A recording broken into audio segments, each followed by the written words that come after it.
Okay, so a couple things. One, hopefully you looked at the last Go formative that you had. So I saw some mistakes on that. So make sure you're not forgetting that your first activity should be to correct those mistakes based on the feedback that I gave you. So think about, did you do that? Okay, so next we're going to go over the big ideas from investigation one and investigation two by updating our big idea notebook. Okay, so go ahead and find that. If you didn't bring your big idea notebook home, you can just write it down on paper. Okay. All right, so we're going to write filling and wrapping, investigation one, and investigation two. Okay, and here was the first big idea that we explored that we want to take some notes on. So for a given number of cubes,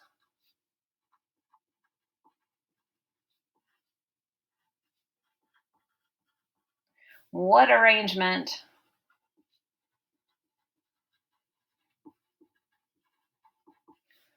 will give a rectangular prism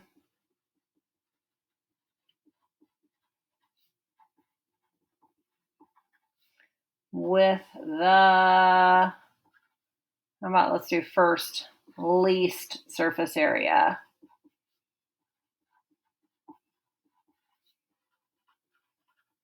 Okay, so remember when we kind of messed around with some of the cubes for a while?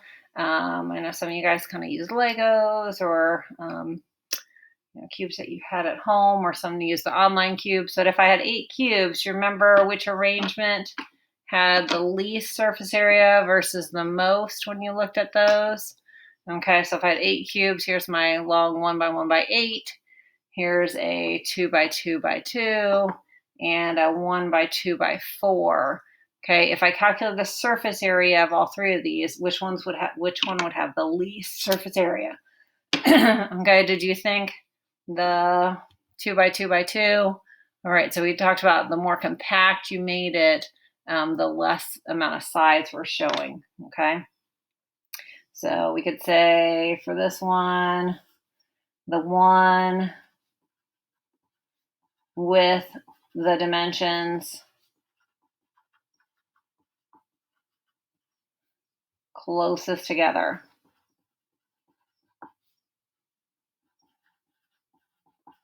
Okay, so most like a cube.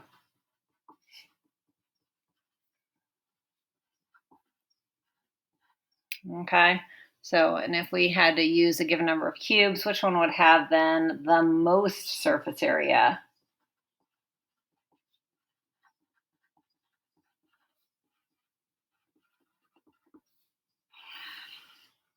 Okay, so did you think it was going to be that long one? Because the ends would be showing 5 sides and all the ones in the middle would be showing 4. Okay, so it would be whichever one is the 1 by 1 by, the number of cubes basically. So whatever for the last dimension. Okay, so the dimensions are further apart.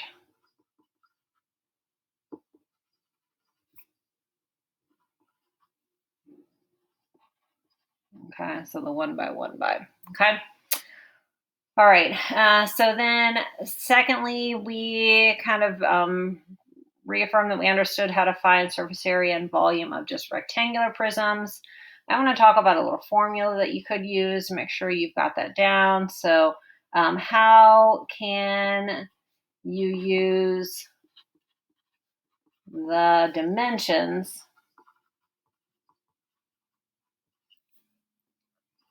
of a rectangular prism to find its surface area?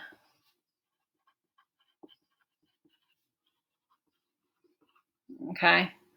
All right, so let's go ahead and look at a rectangular prism. So we have that video where we kind of looked at let's see, the cargo boxes that fit on trains and stuff. And we talked about what could these different things be called.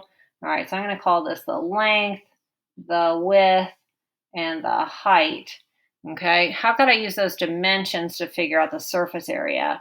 Okay, so I'm going to try and see if I can think about writing a formula. Okay, so one way I could do that is to find the area of this front side. Okay, it's just a rectangle. I'm going to take my length times my height.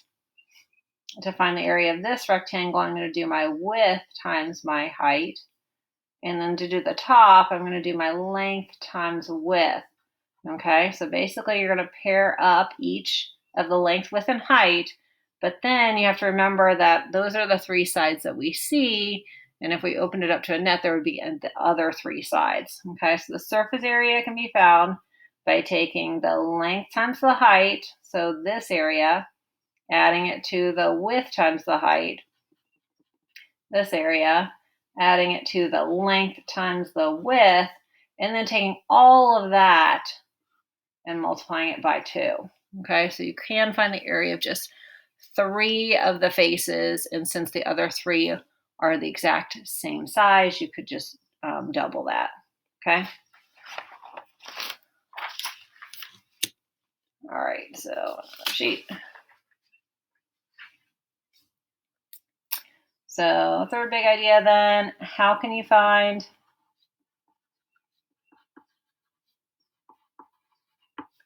the volume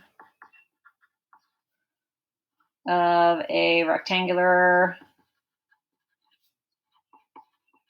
prism by using its dimensions?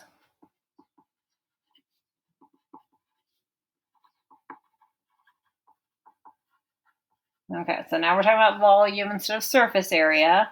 All right, so if I've got my rectangular prism,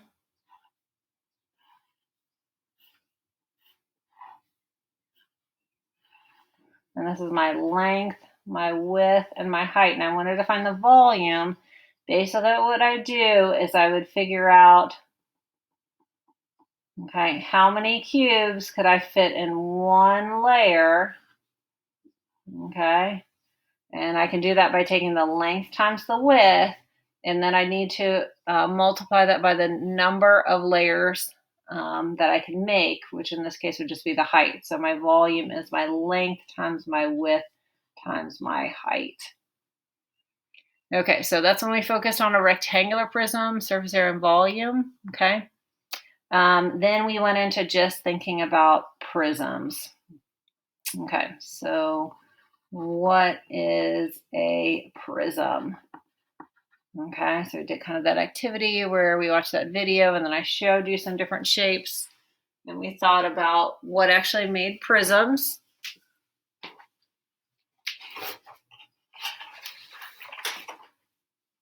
Okay, so like this would be considered a prism, okay, because it's got 2 ends, the bases that are the same size.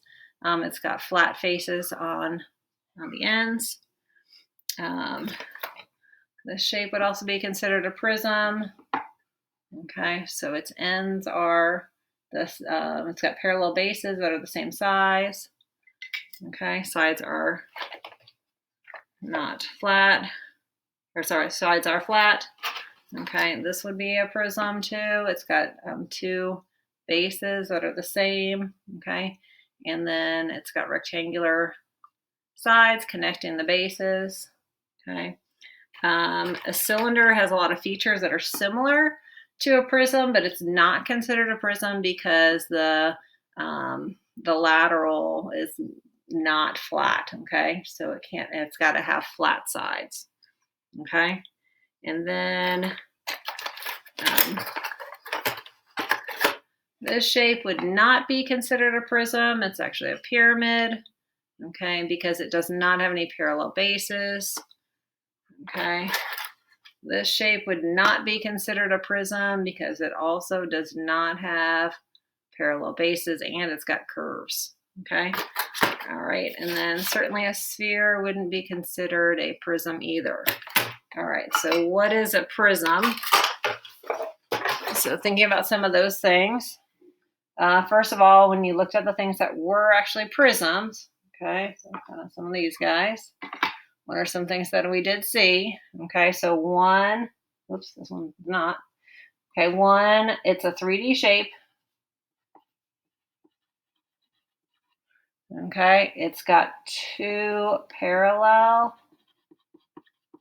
bases that are identical.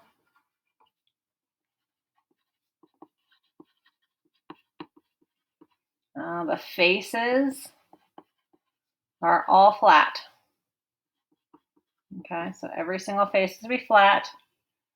The faces that are not bases have to be rectangles.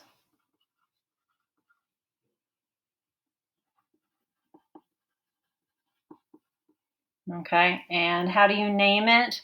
Okay, this was called a triangular prism, a rectangular prism, a hexagonal prism. Okay, so you name it based on the bases.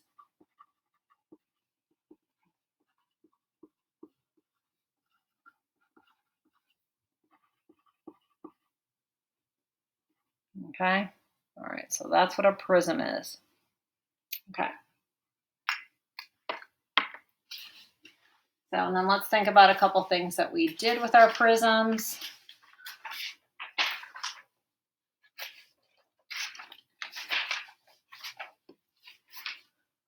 Okay, so fifth big idea, how do you find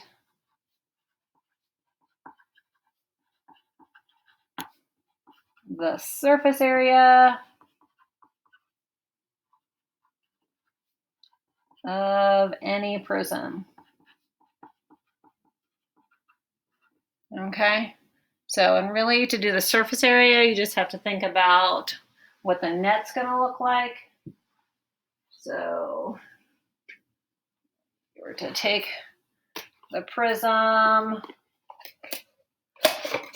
open it up, flatten out the net, it would just be a matter of finding the area of each of the faces, okay? Including the bases, okay? So you're going to find the surface area is basically found by finding the area of each face. Okay, so that includes the two bases on the ends, whatever shape they are, find their areas, and the lateral area, the area the rectangle's going around. So find the area of each face and add them together.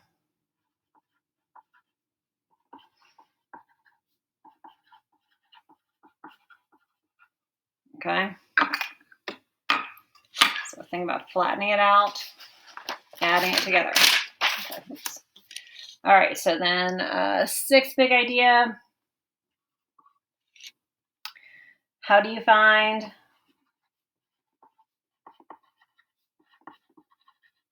the volume of any prism?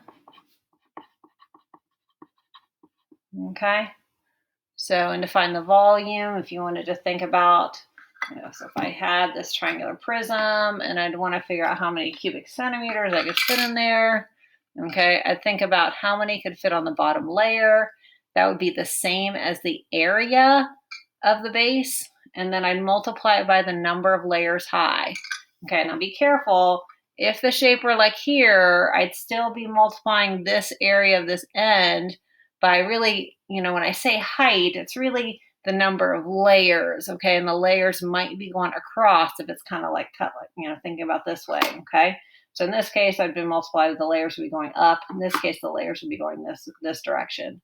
Okay, so the volume is found by taking the area of the base, okay, whatever shape it is, if it's a pentagon or hexagon or triangle, square, okay, and then multiplying it by the height, okay? Now be careful, like I just said, the height might be going this way, okay? So the height, I probably should just think number of layers. Okay, so, and that's the number that connects the two bases, number of layers. Okay, number that connects